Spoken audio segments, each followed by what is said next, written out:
Honda Motor Company of Japan has given the world a glimpse of future safety technologies it is developing to achieve the goal of zero traffic collision fatalities by the year 2050. During a world premiere from Tokyo, Honda showcased two technologies that it is developing to attain zero traffic collision fatalities involving Honda motorcycles and automobiles globally by 2050.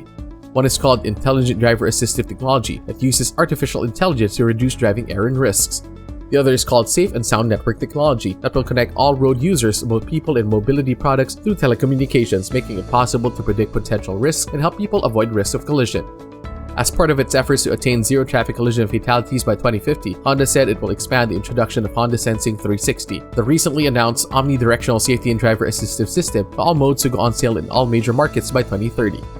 Honda added that it will continue working to expand application of a motorcycle detection function and further enhance function of its ADAS or Advanced Driver Assistance System.